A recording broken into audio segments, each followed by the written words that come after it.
the campaigning has had to probably go in full speed mode since I spoke with you right before May. Yeah. So tell me, how has it been campaigning? Yeah, it has been, it's been a job, but quite honestly, I've enjoyed it.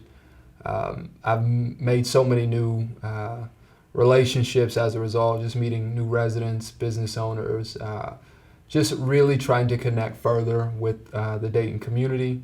I will say it's like an 8-month job interview. You know, everyone wants to know why you are running and why they should vote for you, why they should support you. So I really have compared it to an extremely long interview. But I felt prepared, you know, I felt prepared to become a candidate, and I've enjoyed the process. It's been a long one. It's been a very, I think, you know, it's been a very strenuous process as well, but either way, it's been rewarding. On your path to maybe getting around the community, I know you used to work for Mayor Mims, so you were out in the community, I'm sure, a lot, but maybe you've been able to see different parts of the community now that you don't drive through every day. Yeah. What have voters kind of told you? What are Daytonians' concerns? Yeah, I think for the most part, just a more accessible city hall. You know, seeing, you know, the concrete investment in their neighborhoods as well. There is great investment happening around the city. Of course, downtown gets a lot of attention, you know, and that's private investment a lot of times. But I think folks want a stronger relationship with City Hall. And, you know, I am certainly running as somebody that can maybe help think of how we modernize some of our systems, how we do things in a more, you know, equitable way at times, so that we have more people both engaging as well as being invited to the table. So for me, I think what I've heard more than anything is just, you know, folks, I think, see the progress that's happening, but they want to feel it more. You know, in their potential areas. And of course, we know investment takes time. Seeing neighborhoods grow and thrive, that's going to take some time. But just making sure that we are, you know, taking those small wins and bringing more people into the conversation about what the city needs. Yeah, certainly I've been to some neighborhoods where there is stability, and I've been to neighborhoods where there's not. So we know there's more work to do. Speaking of some of those more unstable neighborhoods, and I just want to touch on this since I did with the other candidates, you know, there's a piece brought up that I heard on kind of on repeat about public safety. And we know that there's been quite a bit of investment in DPD for technology, a new temporary and permanent police station is coming back downtown. But you know, there's this other element of youth that obviously is talked about and is a running theme with youth violence that goes on in the city. So do you want to touch on public safety and just that element of youth and just some things that leaders kind of need to be thinking about when it comes to that? Absolutely. So, you know, my campaign has really been focused on 3 priorities. Neighborhoods, right? Neighborhood stability, small business support and jobs, and public safety.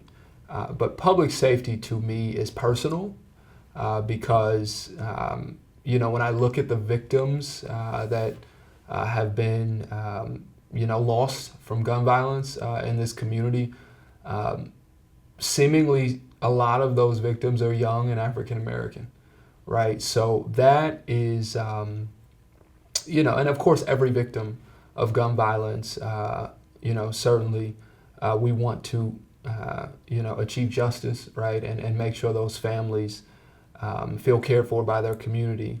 But there is an inequity, right, in terms of how many are young and African American.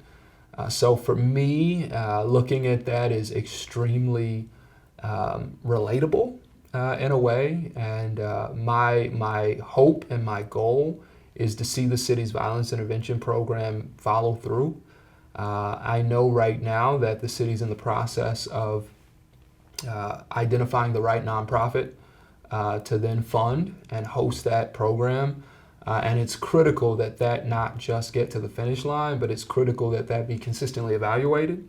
It's critical that we truly see the impact that we desire out of that program, and that we fund it long term. That is extremely key. And in the process, it's not just about the proactive approach of putting violence interrupters in some of these targeted neighborhoods, but it's also about how we're partnering with nonprofits and neighborhoods and organizations, churches that are willing and already doing youth programming. So we have to go to where young people are in the neighborhoods and provide services and be able to partner with those organizations that are capable of providing strong youth services. And we have to save the young people that are falling through the cracks. So I think that approach is going to be pretty comprehensive. And I'm extremely committed to making sure that we do it with fidelity. I started the violence intervention plan when I was still working for Mayor Mims, and I think it's close to the finish line, but it's not there yet. So my foot will be on the gas, my hands will be on the wheel to make sure that we do it right. There's a lot going on the federal level, also the state level, and we know all of these things kind of trickle down. So in talking to people, do you feel like voters are really in this process of localized government, that they want to be a part of it, or are people just so exhausted at this point that they're like checking out? I think it's a bit of both. I think it is a bit of both. Nothing's ever black and white. That's truly what I live by. There's a lot of gray. So it would not be honest to say that folks are all checked out and that folks are all fatigued. And it also wouldn't be truthful to say that everyone is on the edge of their seats and hyper engaged and showing up. There is some fatigue. There is truly some fatigue. There's a level of, I think, hopelessness, and I think there is a level of powerlessness that is really set in. Just seeing a lot of the headlines that are discouraging about disinvestment, about programs that are offline right now, about funds that are not accessible due to this government shutdown, jobs that people can't show up to right now. So I truly level with the fatigue. I feel it myself, right? But the reality is we can't stop showing up. And I think the most important place to show up is in your community, right? In the city that you live in, and the place that you call home. So there is some reality to the fact that folks are tired. Folks are really tired. But I just want to remind people that being on the front lines in your city, in your community, fighting for the the neighbors that you have, and for the businesses that need your support, and for the people, right, that call Dayton home, that's extremely key right now. So despite what's happening nationally, we owe it to Dayton to keep fighting for progress. And I hope people do show up in whatever way they decide to show up. But we need everyone to do just a little bit, right? Because it will make a difference. Lastly, again, touching on what's going on at the federal level, the big story right now kind of is SNAP. And we're not even, we haven't even touched on what the impact really might look like if this really comes to fruition. So how, as a local leader, if I can speak, do you make sure that Daytonians are as okay as possible through these very unknown times? Yeah, what I'll say is, Dayton is a very collaborative city.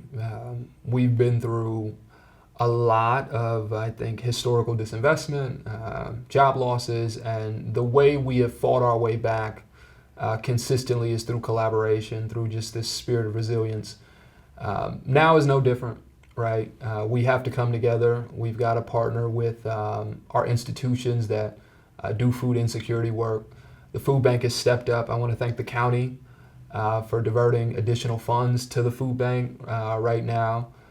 We know our churches are stepping up, who really serve as hubs in different neighborhoods. There's various food pantries that are, serving the community at this point. So I think as a local leader, we've got to make sure that there is accessible information and public information for where to get help.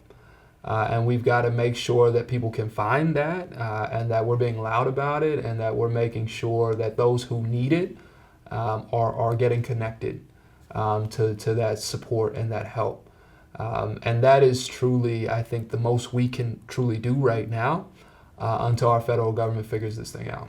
Is there kind of a last minute message to voters? Yeah, I'm proud to be running. I'm very proud to be running. I am a son of Dayton, and decided to stay after graduating from UD, and 7-year public servant, and I've been kind of called to step up, right, in this campaign, and that's what I believe I'm doing. I hope voters will feel the confidence to come out and support my race. Proud to have earned several endorsements. Both the fire and police union have came out and endorsed my campaign. So glad about that. Several other unions as well. And I think we've done a good job of getting our message to the people.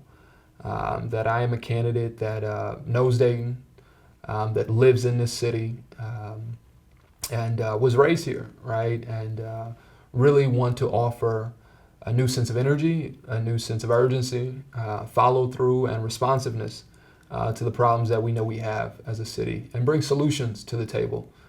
Solutions that are creative, that are innovative, and that can really help, I think, set a new bar for what we can be as a city.